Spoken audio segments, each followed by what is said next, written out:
Hi, everybody. Happy Wednesday. We made it to the hump day. We are going to move on through this day by looking at a scenario that we started looking at a couple days ago. So today's focus is the environment. So I'm going to refresh for everybody who didn't know the scenario that we've been working with this week. So we've got a couple of ladies, Barb and Sandy, who are not seeing eye to eye about the CD player that sits in the day room where they both like to hang out. Barb keeps turning it off and Sandy keeps asking somebody to turn it back on. They both like to sit in the day room and tend to sit near one another. They typically bicker some, but it can become more violent if they're left alone. And Barb likes classical music and Sandy likes gospel or country.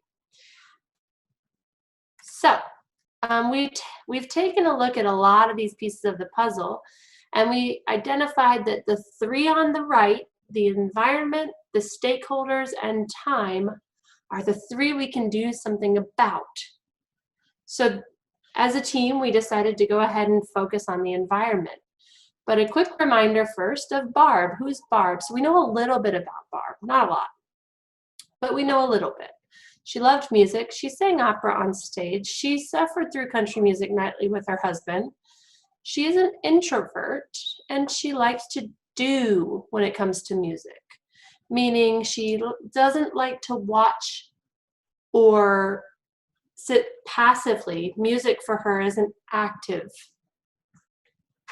So let's shift into the environment. So yesterday, we learned about the 4 F's and the 4 S's. I should have made this a quiz. So the 4 F's: friendly, familiar, something I know; functional, meaning I know what to do and when to do and how to do it; and forgiving. I can do things and be forgiven in this environment. And the 4 S's talk about how I engage. So what's the space? Is it closed in or is it wide open? Sensations, what's the sound? What's the smell? What's the taste that I have in this space? And what do I see? What does it look like? Is it tidy? Is it messy? Is it full? Is it empty? What's my preference? Surfaces, really important. Are these bouncy surfaces like a ball that I'm sitting on? Or do I prefer a big cushy chair to relax? And then social, what kind of people are there? Is it the right fit for me? The thing that I'm supposed to do there is what I do there, and so it fits the social. So we're going to take a look at this environment, and we're going to start to pick it apart and see what we notice. So here's the environment. So PAC team, you can unmute, and let's start talking about what do you notice about some of these 4 F's or 4 S's? And we'll start with the 4 F's. Is it friendly? In terms of lighting, it seems like it'd be very friendly with lighting and help with low vision, maybe. Mm-hmm. Seems inviting. So if you walked by, or this was at the end of the hallway, yeah, it seems like a pretty friendly space. Okay. What about functional? Well, if you just want to dancing. Not enough room for dancing, which is, if that's what music's being played in there, and sometimes music and dancing seem to go together, but the space, if dancing was the thing that I was going to do in there, not functional for dancing. Yeah. What else do you notice, Shelley? Well, I was going to say, if you just want to sit and relax, it looks very functional, but not for doing much of anything else. Huh, okay, so it's a beautiful setup. It's very friendly looking, and it actually looks very comfortable. But functionally, it functions like, what part of your house would you say this functions like? Living room, I think. Living room or den. Yeah, a living room. So often in many assisted livings, in many group settings, a space like this also involves what? So they have a CD player. What else do we often see in these spaces? TVs. TV. So what are you supposed to do in this space? Jess, what are you noticing about the functionality of the space? Well, I noticed some books. It might make a good reading spot. So we have this kind of mismatch of, I've got music here, but if the music is cueing dancing for me, the space isn't really forgiving for that, and it's not functional for that. But then the other things that are put in there are reading and then big comfy couches. So what am I supposed to do here? Apparently sit quietly and relax. It looks like a quiet space. Huh. Okay, so we're just doing a little exploration. So far, pretty friendly. The function doesn't necessarily match the look of the space right now.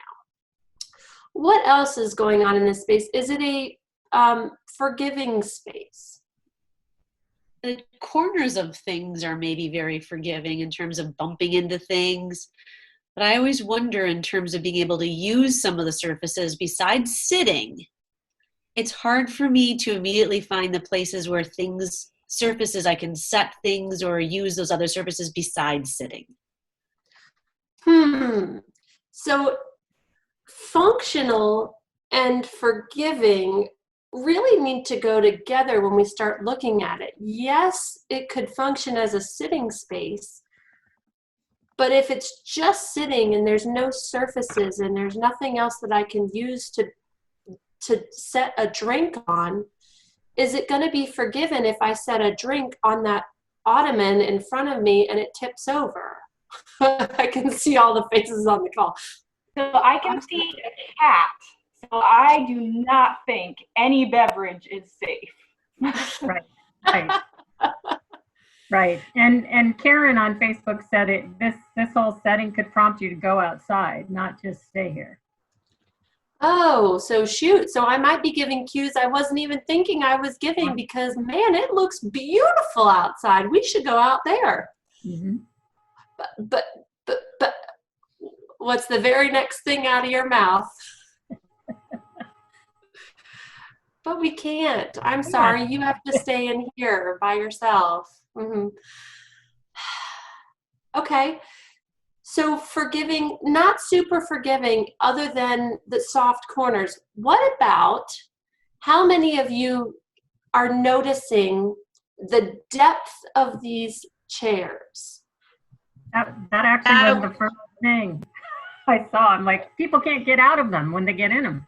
Oh, how many of you have ever been too. to a friend's house and you sit on their couch, which is super deep, which is nice for like a movie, but any other purpose, you're sort of having to perch up on the edge of the couch so that you can get up again. Because God forbid you settle back in, you're never getting out of there. Mm-hmm. Everything's also quite When I like can't- heavy. Say that again, Keith. Everything it's big and heavy. It's not easily movable to get in or out or accommodate different ways that people need to sit down or get in and out of their chair. So if I were needing to move have a to chair, walk do something with the chair, reposition it, I can't do that. Or if I wanted, like Beth said, to set my drink on that table over there, shoving that giant chair over is probably not going to happen. So as we age, we know mobility gets a little bit trickier in arthritis and joints and things like that. What do you notice about the height of these chairs? They're very low. Very low. They're very low, or depending on the person, they might be very high. If you're a teeny tiny little lady and your feet are sort of either floating or you've got knees that are bent past 90. And coming back up from past 90 when you're also deep back in the chair makes it really not that functional of a space, but it looks absolutely beautiful. I'd love to go sit in there. So what do we think is drawing these two ladies into this space? Could be the light or the music. Yeah, what's that fourth F? We've got friendly, Forgiving. functional, forgiving, and Familiar? familiar. Does this look like a familiar space? Sure. Sure.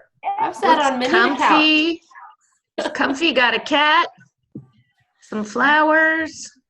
Yeah, what's the problem when we move into a setting where there's two people who are not the same person in the same living room in their house at their home, now sharing a familiar setting? What's the problem? They each have different activities that are familiar. Oh, shoot. They each have different activities that are familiar in this very same space. Familiar for me means something different for you. Functional for me might mean something different for you. Our heights, our weights, our preferences might change how functional this space is.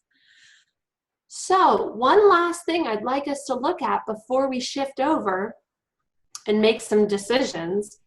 How are those two, which seat would be your preferred seat?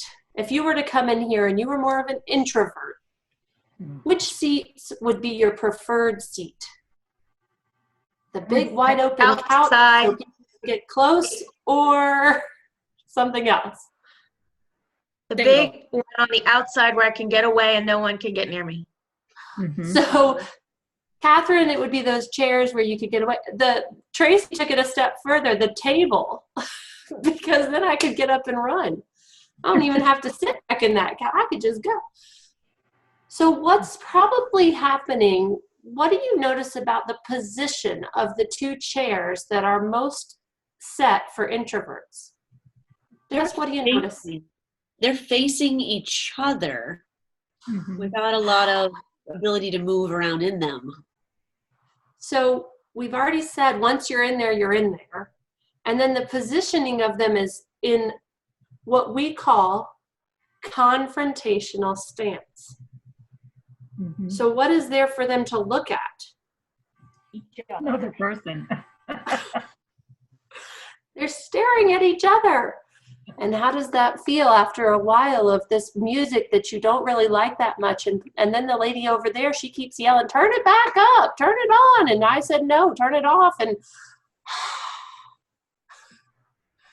how's this going to go? It's got to be her fault. It's definitely her fault, because who can I see? Go ahead and do this. Your binoculars. I've got what's right in front of me. And so if all I see is you and you're saying the things and it sounds like you're doing the things I don't like, well, suddenly I don't like you. And so we're setting them up for a recipe for disaster with just the environment. Okay, so everybody take a deep breath. Let it go. Because do we set these spaces in order to make people have arguments? No, we were trying to make it beautiful. Does it look absolutely beautiful? Yeah, I'd love that to be my living room. So what is one change that you would think about would be a really cool change to the environment to make it more friendly, functional, forgiving, or familiar? I'd angle those chairs like maybe 45 degrees and separate that table. Maybe put that to the side. I might even be able to use my walker if we did that. So that idea of trying to think about how would I even, sometimes when a furniture is set where a furniture is set, we see it as immovable. How many rooms have you walked into where the bed is set up so that the right dominant side is away from the door? And yet that's the side you want to approach me on. So thinking about angling them 45 degrees so that they're not staring at each other straight on, instead they're looking at that beautiful view. Possibly separating the table. It doesn't have to be one big thing. It's not functional like that. I can't use it like that. and maybe even getting rid of that table altogether and getting a new one in. Okay, what else? Jess, what were you thinking? I was just thinking that something you said made me think, ooh, yeah, it does sometimes really feel like we can't move things, especially in this type of a space, because how many of these types of spaces were actually coated in plastic and not for actually living in, but more for show? So breaking that barrier and thinking about, okay, no, you know what?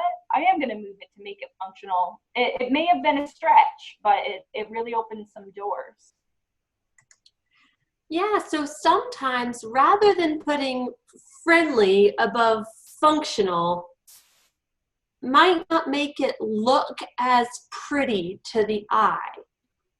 But for me, when I walk into a room and I'm having a hard time knowing where I am in time and place and what I'm supposed to do there, a really simple visual cue that shows me I'm supposed to sit here, put this there, and do this when you get there, makes it so that I can be comfortable instead of on high alert the whole time I'm in that space. Beth, what were you going to add? Well, we got a message from a person on Facebook who's actually a certified occupational therapy assistant, who first of all initially had a visceral amygdala response with the rug and how that can be a trip hazard in terms of functional and forgiving. But then she also suggested that maybe by using and engaging other expertise areas, we can take existing furniture and use slip risers underneath existing chairs to make them easier for people to get up and out of and make them a little bit more firm. So it doesn't necessarily mean we've got to buy whole new furniture, especially in this economic world. Oh, great recommendation, because 2 inches of wood underneath these chairs can make all these beautiful, low, way back recliners functional. 2 inches of wood up, a little cover around the base so that it's not gonna kick your toes out, and then thick, flat pillows behind, thick, flat pillows underneath. Those are the kinds of things that then make me go from here to here, and I'm already moving in the right direction when you want me to get back up. Cool, great recommendation. Thank you for that one. Any other thoughts on quick changes that we could make to this environment to make it more functional? Because our original problem here is the CD player. So we're going to shift them so they're not looking dead on at each other, but what do we do about the CD player?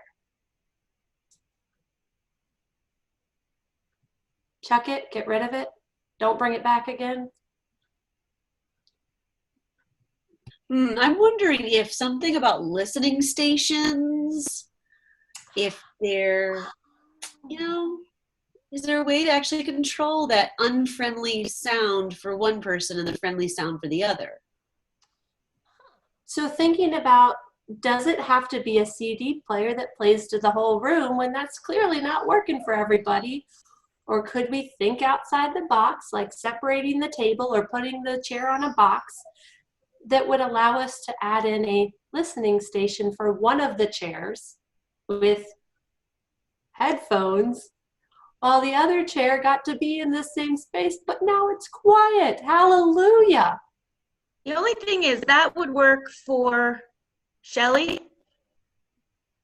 But Yeah. Barb, if she's a doer and she's listening to opera, the chances that she will sing along are very Right. high. Yeah, so do you want to have the listening space for Barb in this space? Where might be a good space for Barb to have a listening? Because she doesn't want the music on. She just wants it quiet. Could you find another more functional space where Barb gets to practice and do a little singing along with, that's a forgiving space? Because you're right, if we add this in as Barb's listening space, what happens for the other participant in this room? It's probably not going to be the most forgiving atmosphere anymore.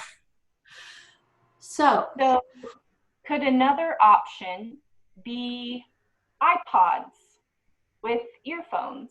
And then if I'm a doer, I can be up and I could be moving and my music travels with me.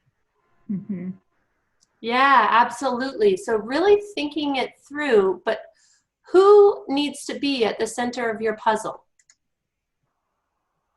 A stakeholder, but to manage it. Who needs to be at the center of your puzzle when you're thinking about which changes to make the person? Who else do you want to be aware of? Because all we talked about today was the environment. The But other stakeholders. Am around. I going to make all of those changes for all of the people that live in this space, or am I going to need to figure out who's on my team and who's still saying, well, but we can't do that because you can't move those chairs. You can't touch that. Management says no. You're not allowed to separate those because then it becomes a safety hazard. So who's here and who's here or here? Because if I don't start looking at my stakeholders as who's on my team, then I'm going to either become a lone ranger or I'm going to become target practice for all the no's and what ifs and buts, because nobody wants me to change anything, because that's not how we do things around here. So I do want to take a look at the whole piece of the puzzle again. So every time we decide, okay, here's the change we're going to make, what do we want to have everybody do? Whoa, pull back, take a deep breath, re-engage your prefrontal cortex, and take a picture of the 6 pieces of the puzzle again, instead of getting sucked into the one. So we've got some good changes. So how can we make this environment more? We came up with a lot of ideas on making it more friendly, familiar, functional, forgiving. What about the space? What about the sensations in there? So we talked a little bit about that as we get into the music, the surfaces. Where am I going to put a drink? If I'm going to sit there for a while, I'm probably going to want something to do while I'm there. So I need a table or a surface that's not a cushy surface. And what about the social atmosphere? Is it just for social chit chat, or am I just wanting it to be a quiet space to enjoy by myself? So these are great questions to start asking yourself when you look at challenging situations. Instead of thinking, oh, how do I get her out of there? I start thinking what changes I can make to the environment so that this space is not only functional, but it's friendly to all, it's forgiving for all, and it's familiar in a way that makes me feel like I am home. Because really and truly, that's where you keep telling me I am. And when I tell you I want to go home, I'm telling you one of those 4 F's or 4 S's are not being met. All right, thanks everybody for joining us today. Don't forget, we've got lots of good stuff happening virtually right now. Still virtually right now. The world may be starting to maybe think about opening up, but we are still living in our computer Zoom rooms. So come join us in lots of different ways. We will see. Amanda. Yeah. I have a secret. Tomorrow, we're going to have a special guest on our Live at 5. Should I introduce who it is? Or should we wait till tomorrow? Ooh, I think you need to wait till tomorrow. All right, everybody join us live at 5 for a special guest tomorrow. We'll have fun. All right, thanks guys. See everybody soon.